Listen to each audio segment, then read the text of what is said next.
I just made a single phone call that will likely force my son and his wife out of their home. The $2,200 mortgage payment I faithfully sent on the first of every month? I stopped it. They think they can ban me from Thanksgiving and still cash my check? They are about to learn a very hard lesson. Before we continue, please subscribe to the channel and let us know where you are listening in the comments. Just last week, none of this seemed possible. My world was orderly, peaceful, scented with the last roses of autumn. The Ohio sun was warm on my back, a gentle gift before the coming chill. My garden, my sanctuary, was a riot of color against the crisp blue sky. Each rose bush was a memory, a chapter of the life I built with my late husband, Richard. My leather-gloved hands moved with practiced ease, snipping a faded bloom here, training a stray cane there. My phone rang, chiming softly in my pocket. I smiled when I saw Marcus's name on the screen. "Hi, honey," I said, tucking the phone between my ear and shoulder. "Hey, Mom, just wanted to say thanks. The notification just came through." His voice was bright, full of the easy charm he always had. "Of course, sweetheart. Happy to help," I replied. That $2,200 was our arrangement. It was the agreement that allowed them to afford the beautiful house with the big backyard, the house that backed right up to my own property. It kept my only son close. "You're a lifesaver, Mom. Seriously. Jenna sends her thanks too. We were just talking about Thanksgiving plans. Same as always, right? You'll come over around 2 o'clock? "Wouldn't miss it for the world," I said, my heart swelling. "I'll bring my famous pecan pie, the one you loved so much as a boy." "Perfect. It's not Thanksgiving without your pie." We exchanged I love yous and hung up. I clipped a perfect deep crimson rose, a variety Richard and I had cultivated called Eternal Memory, and held it to my nose, inhaling its rich fragrance. The world felt right. My son was happy, my traditions were secure, and my roses were beautiful. I was a fortunate woman. I had no idea that the ground beneath my feet was about to crumble, or that the son whose life I was helping to build was complicit in a plan to destroy the one thing I held most dear. I was completely, blissfully, unaware of the betrayal that was already in full bloom just over the fence. The town fair was the heart of our community, the one time of year when everyone came together to celebrate the harvest. The air buzzed with the cheerful chaos of laughter, calliope music from the carousel, and the sweet, sticky scent of caramel corn. Children with painted faces ran past, clutching oversized stuffed animals, while their parents browsed the stalls of homemade jams and handcrafted quilts. For me, the main event was always the horticulture pavilion, and this year, I had outdone myself. There it was, sitting on the winner's pedestal with a large blue ribbon proudly displayed beside it. My Eternal Memory rose. Its deep crimson petals were like velvet, perfectly formed and holding a scent so rich it seemed to tell a story. A small crowd had gathered, murmuring their appreciation. I stood to the side, trying to look modest, but inside, my heart was soaring. This wasn't just a flower. It was a testament to the love and dedication Richard and I had poured into our garden for over 40 years. "Well, well, Elaine, another year, another blue ribbon. You must have a whole room dedicated to these by now." I didn't have to turn to know who it was. The voice was smooth, but it always carried an undercurrent I could feel in my bones. I turned and offered a polite smile. "David, how nice of you to stop by." David Henderson was a man who wore his ambition like one of his expensive suits, impeccably tailored but a size too tight. He was around 60, with silver hair that was always perfectly in place and a smile that never quite reached his eyes. He'd been my and Richard's rival in the local gardening circuit for decades, always playing second fiddle and never learning to enjoy the music. "It's a magnificent specimen," he said, gesturing toward the rose with a manicured hand. "Truly, but then your whole garden is. I can see it from my upstairs window, you know. A sea of color." "Thank you, David. Richard and I put a lot of work into it," I said, deliberately mentioning my late husband's name. It was a gentle reminder that the garden was a shared legacy, not just my hobby. He nodded, his gaze lingering on the prize-winning bloom. "It's a shame, really," he said, his tone shifting to one of mock sympathy. "All that land, all that beauty. It seems like such a waste for a garden like that to be seen by just one person." The comment hung in the air between us, sharp and pointed as a thorn. It wasn't a compliment or an observation. It was a judgment. He was insinuating that my life, my garden, my legacy was small, insignificant. I felt a familiar flash of irritation, but I pushed it down, refusing to give him the satisfaction of a reaction. This was just David being David, full of sour grapes as always. I gave him a serene smile. "Oh, I don't think it's a waste at all. It was never meant for a crowd. It was meant for family." His own smile tightened at the edges. He could see he wasn't getting under my skin. "Of course," he said smoothly. "Well, my congratulations, as always." He gave a slight nod and disappeared back into the throng of the fair. I watched him go, the cheerful sounds of the fair suddenly seeming distant. His words echoed in my mind. A waste for a garden like that to be seen by just one person. It was a petty, jealous remark, nothing more. But as I stood there, a strange and unwelcome feeling began to creep in. It was a tiny seed of unease, a feeling that his casual cruelty was not so casual after all. It felt less like an insult and more like a probe, as if he were testing the waters for something. I shook my head, trying to dismiss the thought. It was just David. It had to be. A few days after the fair, I was in my living room, making my rounds with the watering can. The large picture window at the back of my house offers a perfect, unobstructed view of Marcus and Jenna's backyard. It was one of the reasons I'd been so thrilled when they bought the place. I could watch my grandchildren play someday, I thought. It felt cozy, connected. Now, that proximity felt different. As I gave my orchid a drink, a flash of movement next door caught my eye. I glanced up and froze, the watering can hovering mid-air. There, standing near the edge of their patio, was Jenna. And she wasn't alone. She was talking to David Henderson. My first thought was that I was mistaken. What on earth would David be doing in my son's backyard? But there was no mistaking his perfectly coiffed silver hair or the expensive blazer he wore even on a Tuesday afternoon. They were standing close, their heads bent together in a way that felt far too familiar for a casual chat between neighbors. They looked thick as thieves. I moved closer to the window, partially hiding myself behind the curtain. I watched as Jenna laughed at something he said, a high, tinkling sound I could faintly hear through the glass. Then, she did something that made a cold knot form in my stomach. She raised her arm and pointed, her finger tracing a line directly across my property. She was pointing at my rose garden. David nodded slowly, a thoughtful expression on his face. He said something, and Jenna listened intently, her expression serious now.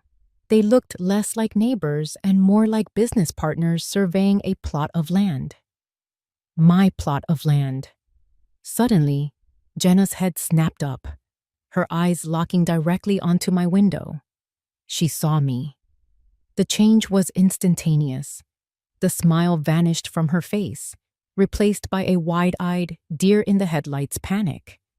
She said something sharp and quick to David, took a hasty step back, and practically shooed him toward the side gate. The conversation was over. I stood perfectly still, my heart starting to pound a low, steady drumbeat of suspicion. The whole exchange couldn't have lasted more than 2 minutes, but it had felt charged, secretive, wrong. Less than a minute later, my phone buzzed on the end table. I picked it up. A new text message from Jenna. Saw you at the window. Just ran into Mr. Henderson on his walk and was asking him for some gardening tips. His yard is always so perfect. Nye read the message twice. The cheerful tone, the smiley face. It was all a performance. A lie so blatant it was almost insulting. Asking David Henderson for gardening tips? The man who would poison his own petunias if he thought it would give him an edge over me at the town fair? It was absurd. If she wanted gardening advice, she lived next door to the woman who had just won the blue ribbon for the best rose in the county. The excuse didn't just seem weak. It was a red flag, waving violently in my face. The seed of unease David had planted at the fair began to sprout, growing into a thorny vine of suspicion that was wrapping itself tightly around my heart. Something was going on, and whatever it was, it had to do with my garden, my husband's garden, and my daughter-in-law was lying to my face about it. The unease from seeing Jenna with David Henderson lingered for the rest of the week, a low-grade fever in the back of my mind. I tried to push it away, telling myself I was being a paranoid old woman, but I couldn't shake the feeling that the other shoe was about to drop. I just never imagined it would drop with such a deafening thud. The phone rang on Thursday evening. It was Jenna. Her voice, when I answered, was so sweet, it could give you a toothache. "Elaine, hi, I was just thinking about you," she chirped. "Everything all right, Jenna?" I asked, my guard immediately up. She only ever called me Elaine when she wanted something or was about to deliver bad news. To her, Mom was a currency she spent when she wanted to sound grateful, usually right after I'd sent the mortgage payment. "Oh, everything's fantastic. Actually, that's why I'm calling. So, Marcus and I have been doing a lot of thinking about Thanksgiving, and we've decided to shake things up this year. Start our own little tradition, you know?" I stayed silent, a cold feeling spreading through my chest. I knew this wasn't going to be about what time I should bring the pecan pie. "Instead of the big, traditional family dinner," she continued, her voice practically bubbling with forced enthusiasm, "we're doing a Friendsgiving, just a super casual, modern get-together with our friends. It's going to be all about craft beers and charcuterie boards instead of, stuffy china and formal seating charts." There it was. The shoe had dropped, but the kick was still coming. "So," she took a breath, and I could practically hear the fake smile in her voice. "We were thinking it would be best if you didn't come this year." The silence that followed was cavernous. I couldn't speak. I couldn't even breathe. My mind was scrambling, trying to process the raw insult of her words. She seemed to take my silence as confusion, not shock. "It's just, with you there, it would feel so formal," she explained, as if I were a doddering old fool who didn't understand. "It would make everyone feel like they have to be on their best behavior. We just want a relaxed vibe where everyone can let their hair down. You understand, right?" I still said nothing. My throat had closed up. The beautiful, warm memories of decades of Thanksgivings, Marcus as a boy with gravy on his chin, Richard carving the turkey at the head of the table, were being systematically erased by her chipper, dismissive tone. Then came the final brutal blow. "But don't you worry," she said brightly. "I'll make sure to pack up a nice big plate for you. You can just swing by at the end of the night to pick up some leftovers. That way you won't miss out on my amazing cooking." Leftovers. The word echoed in the dead silence of my house. It was a slap in the face. I wasn't family anymore.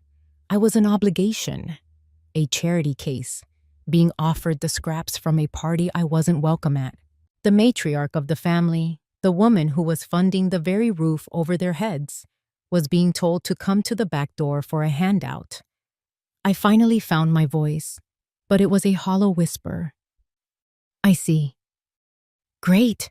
I knew you'd get it, she said, completely missing the devastation in my tone. Okay, well, I've got to run. Talk soon. The line went dead. I stood there, holding the phone, until the dial tone started to beep. The shock was beginning to recede, and in its place, something cold and hard was beginning to form.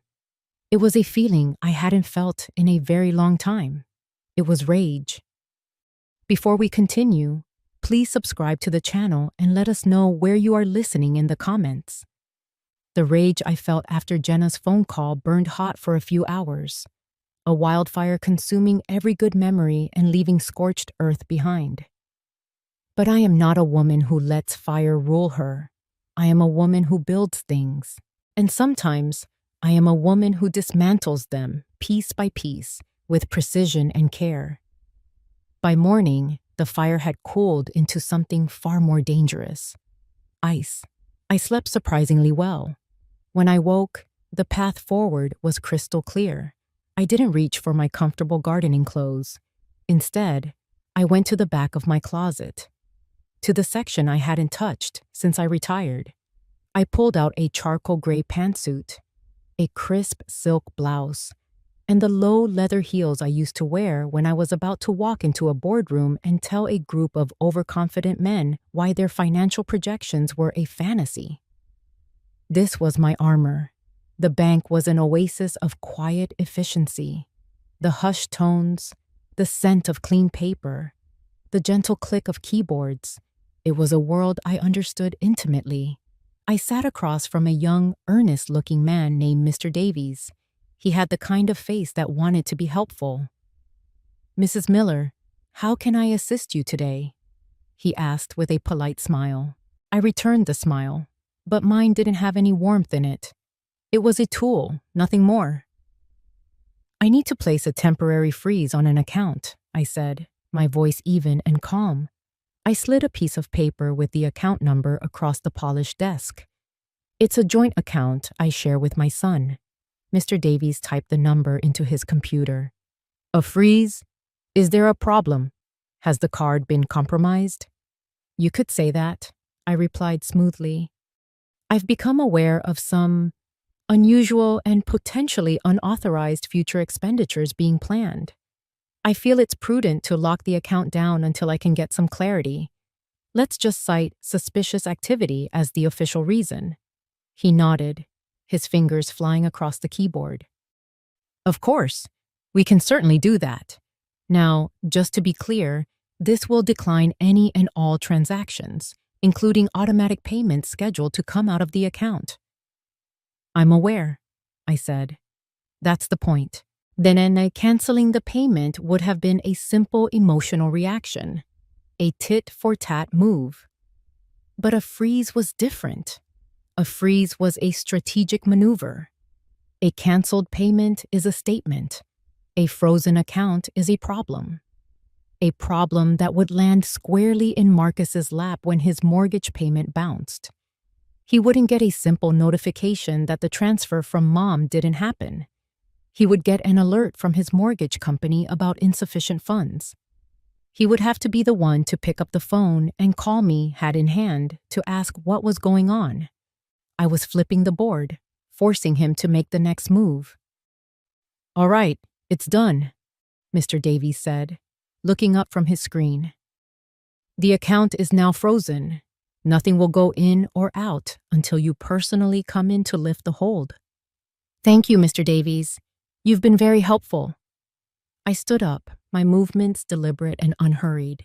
As I walked out of the bank and into the bright autumn sunshine, I didn't feel the gut-wrenching pain of a mother betrayed. I didn't feel the sting of being offered leftovers from my own family's table. I felt a cold, quiet sense of power. I had spent my entire career advising people on how to protect their assets.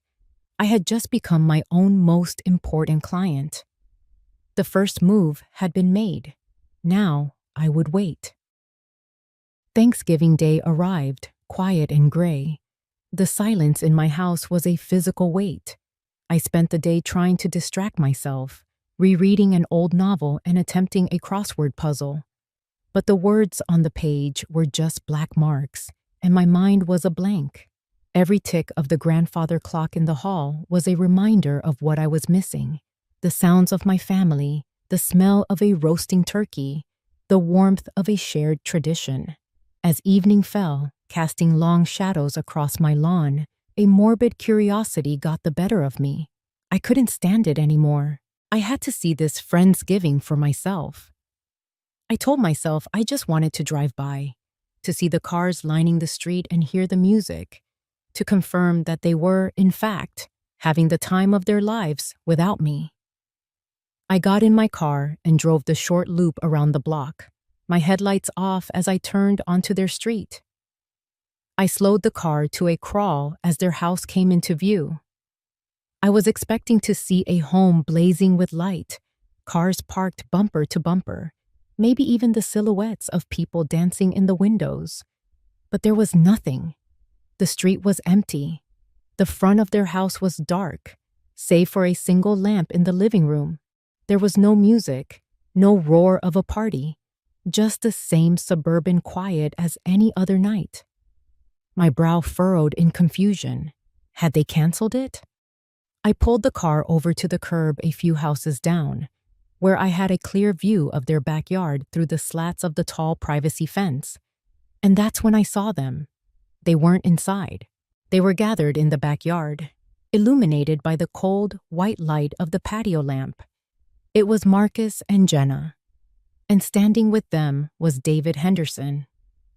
There was a fourth person, a man I didn't recognize, dressed in a sharp business suit that looked completely out of place for a casual holiday get-together. There was no charcuterie board. There was no craft beer. Instead, spread across their patio table under the harsh light was a large, rolled-out piece of paper, a blueprint. My blood ran cold.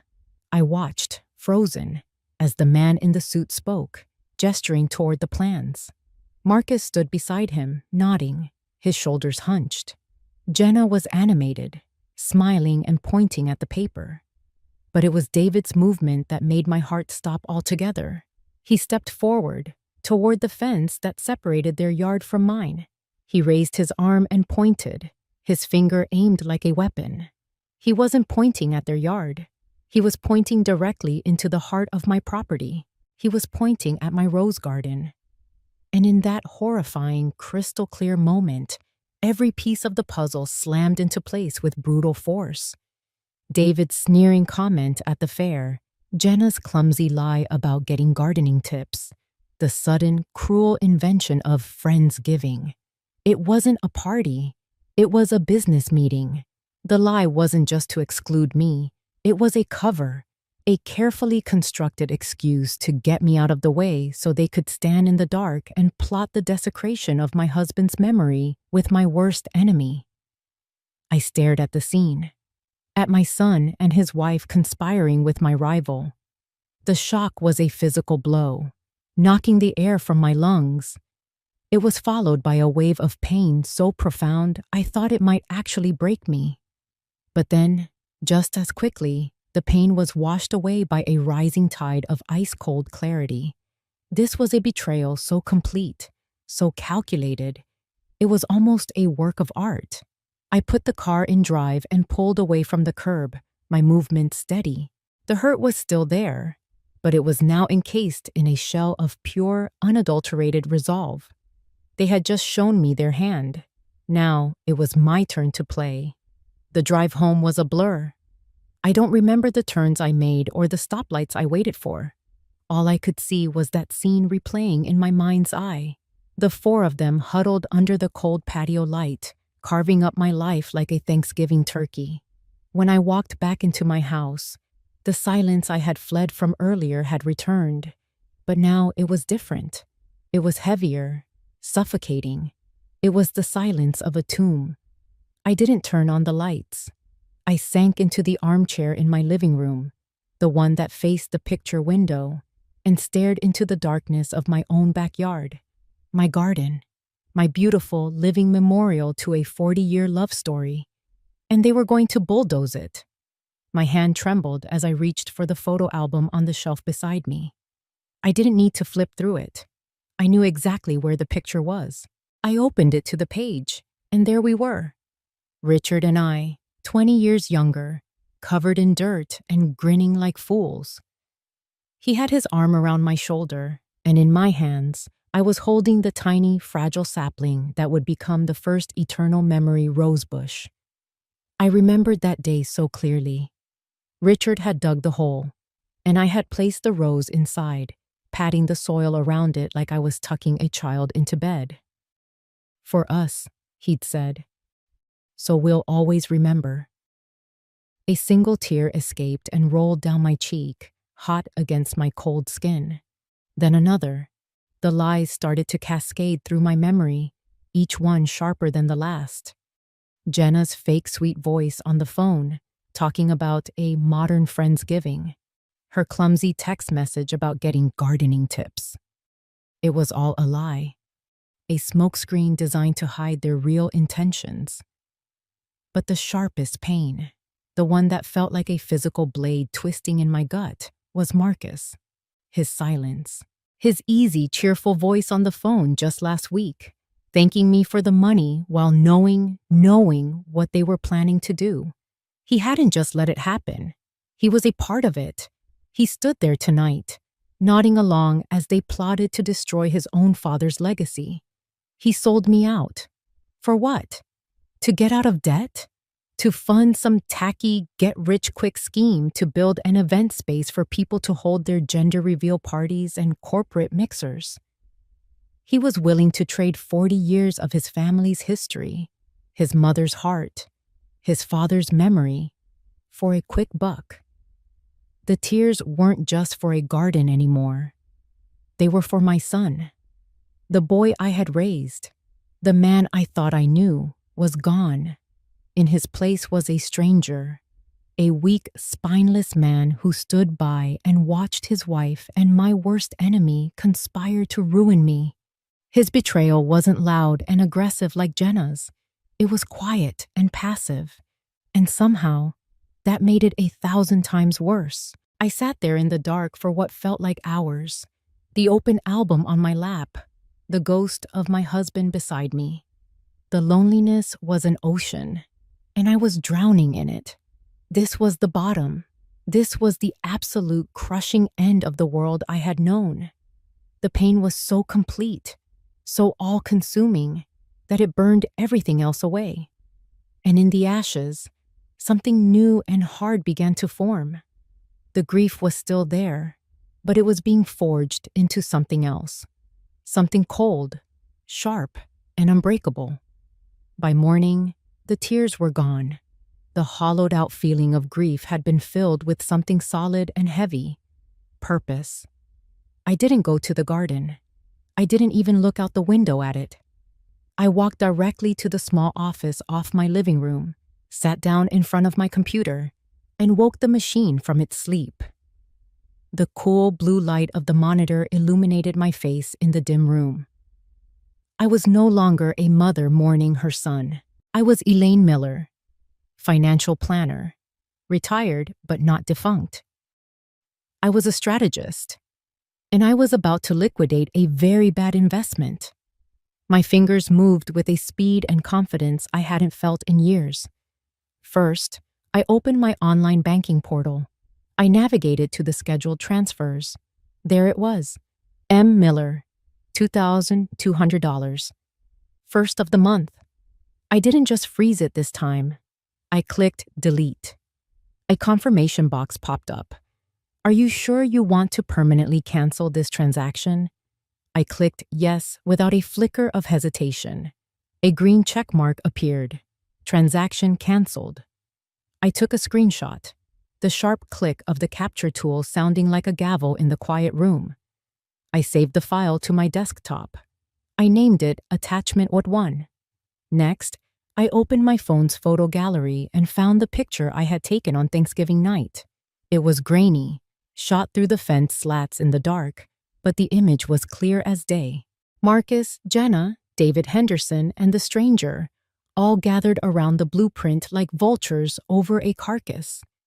David's hand, pointing directly at my garden.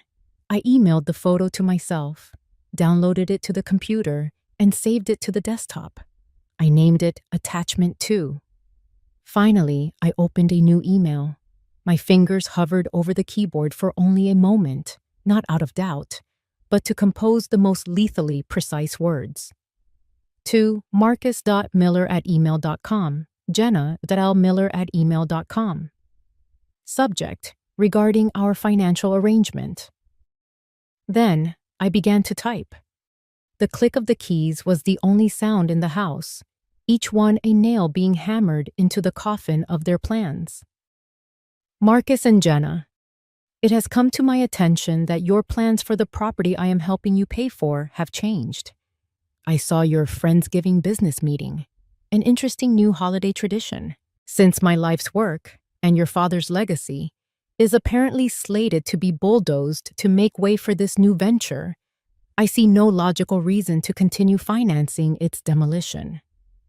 The attached screenshot will confirm that my financial support has been terminated, effective immediately. The second attachment is for your reference, in case you were wondering how I found out. I wish you the best of luck with your startup. I hope you can build it on the ashes of my roses.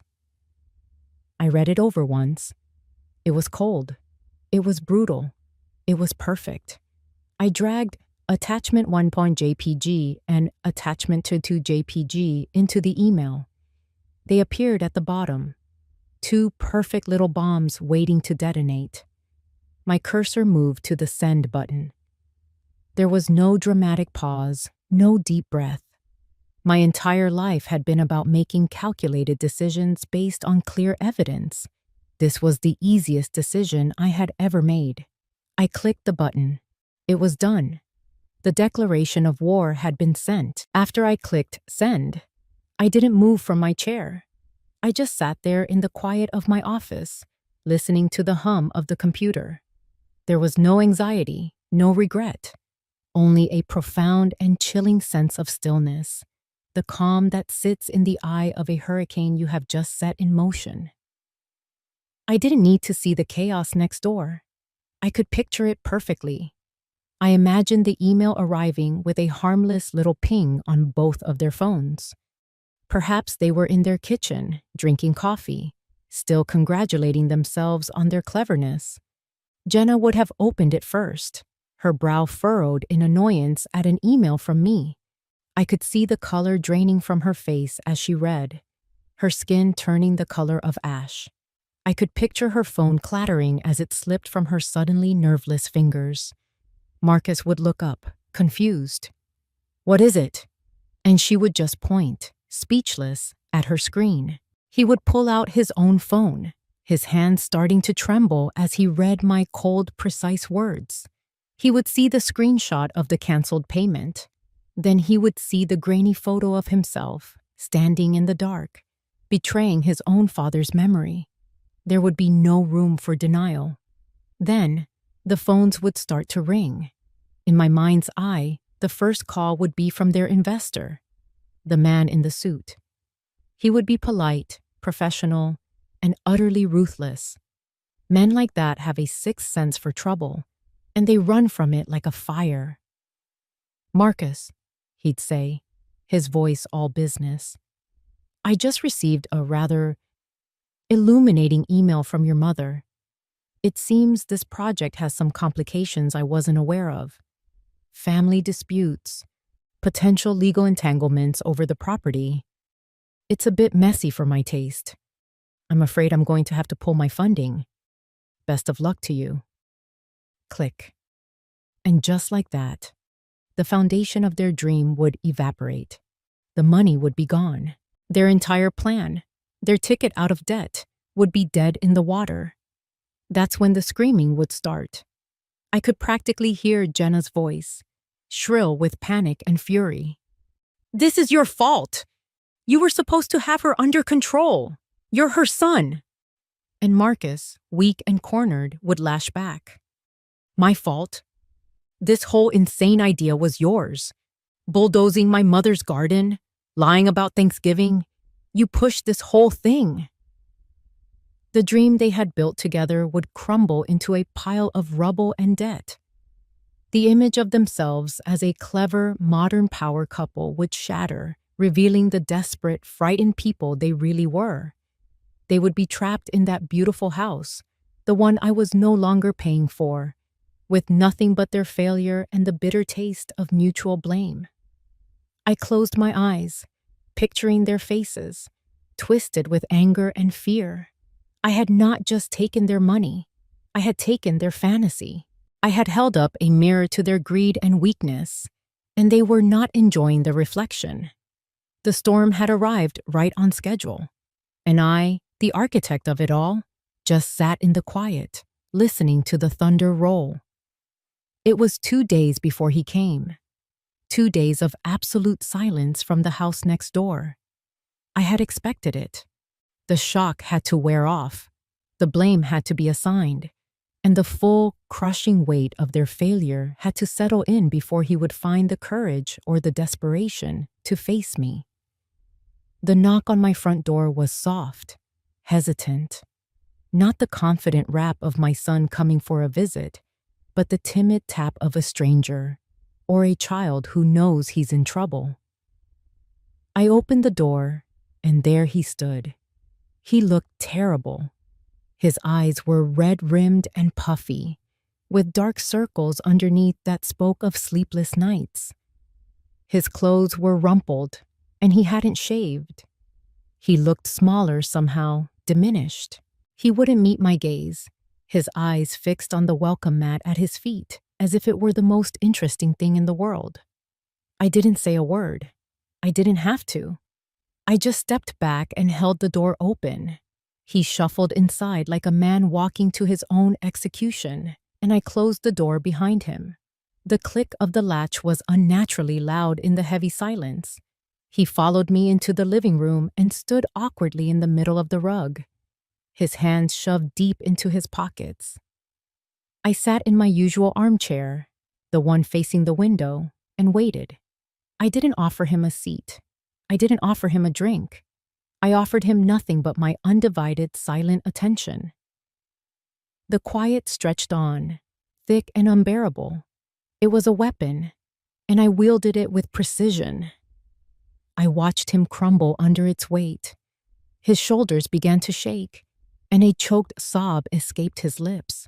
Finally, his eyes, glistening with tears, met mine for the first time. "I'm so sorry, Mom," he whispered, his voice cracking. I remained silent. Sorry wasn't enough. It was a word, a puff of air. I wanted the truth. He finally broke. The confession came pouring out of him in a torrent of shame and regret. "My job, it's not stable. They're talking about layoffs after the new year. We've been living on fumes for months, just trying to keep up appearances," he stammered, tears now streaming freely down his face. "We're drowning, Mom. Credit cards, the car payment, the mortgage. We're so far in over our heads." He sank onto the edge of the sofa, his head in his hands. "This whole event space thing, it was Jenna's idea. But I went along with it. It was stupid, I know, but it felt like the only way out, a lifeline. David Henderson promised us an investor, a quick build. It all seemed so easy."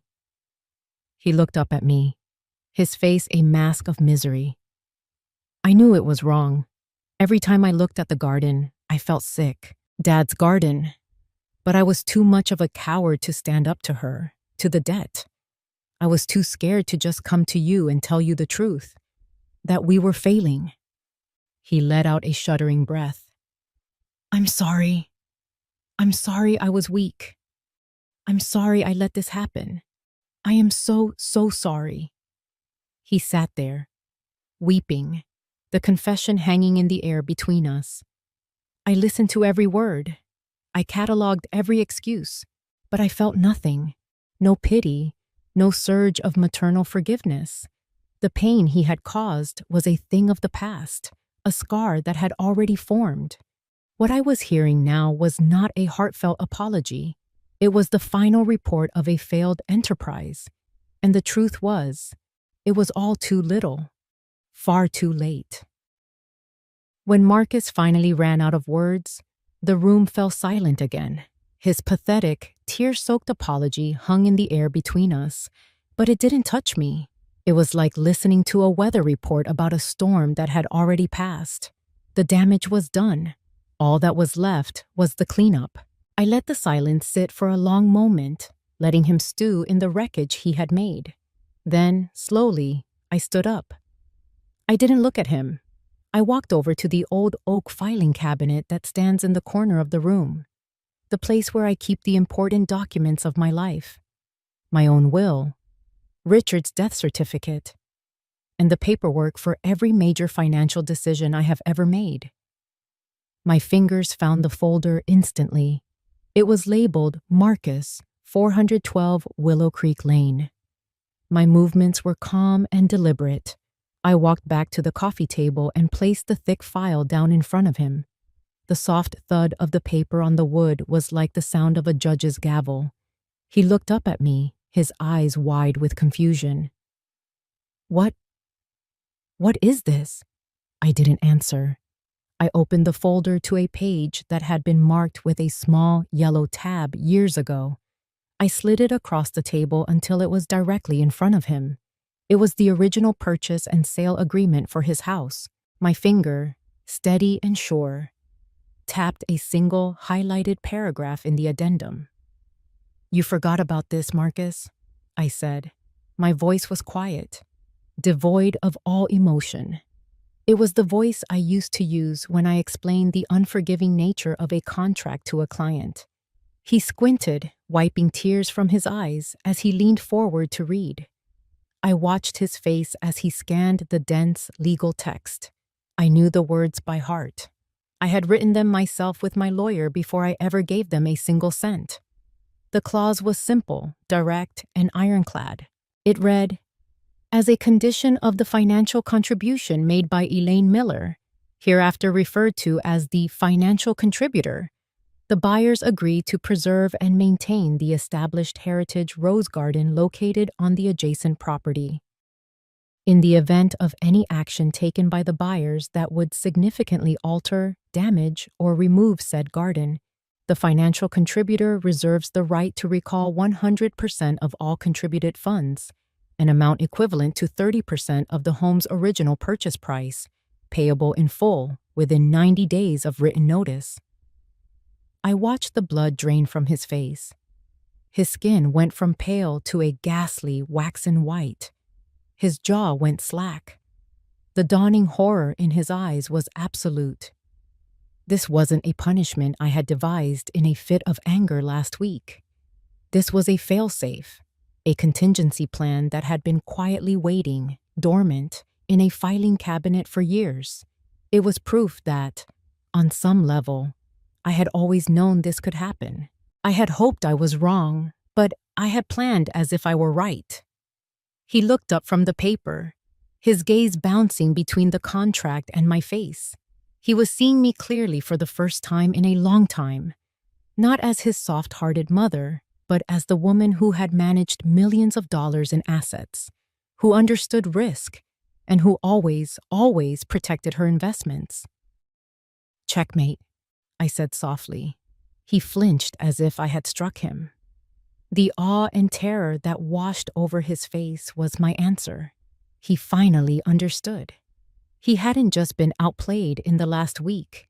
He had been beaten before the game even began. I stood there, not as a mother in her living room, but as a queen on a chessboard, having just protected her kingdom with a move he never saw coming. A few weeks have passed. The last of the autumn leaves have fallen, carpeting the ground in gold and red, and the air has a new, sharp bite to it. Winter is on its way. I'm in my garden, my sanctuary, bundled in a warm sweater. The beds have been pruned and prepared for the coming frost, a neat and tidy landscape of dormant potential. The work is satisfying, a ritual of closure and preparation for the new growth that will come in the spring. The garden is safe. It's quieter now, but it feels more alive than ever. I was pruning the last of the eternal memory bushes when the realtor came.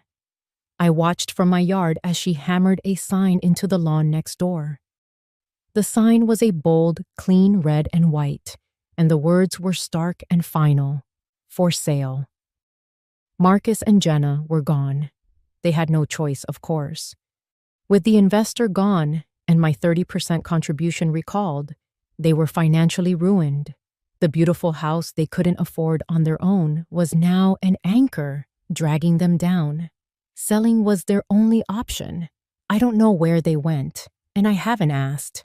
The house stands empty now, a silent monument to their greed and folly. As I snipped a final thorny branch, my phone buzzed in my pocket. I pulled it out, wiping the dirt from my gloves before I looked at the screen. It was a text from a number I didn't have saved, but I knew who it was from. The message was short, just 6 words. "I get it now, Mom. I'm sorry." I read the words once, then twice. There was a time when a message like that from my son would have broken my heart or filled it with hope. Now, it just felt like an echo, the final fading sound of a door closing a long way off. I didn't feel anger. I didn't feel forgiveness. I felt a quiet, sad finality. Some things, once broken, can't be put back together. I slipped the phone back into my pocket without replying. My gaze fell upon a small, tight bud on one of the younger rose bushes, one I had planted this past summer. It was late in the season for a new bloom, a small miracle of defiance against the coming cold, a tiny promise of life, determined to push its way into the world on its own terms. A sense of peace settled over me, calm and deep. My family, as I had known it, was gone.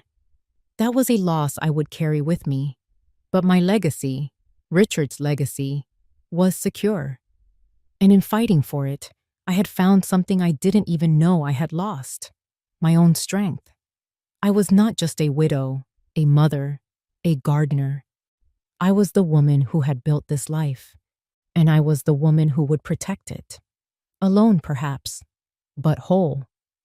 I reached out and gently touched the new bud, and for the first time in a long time, I smiled.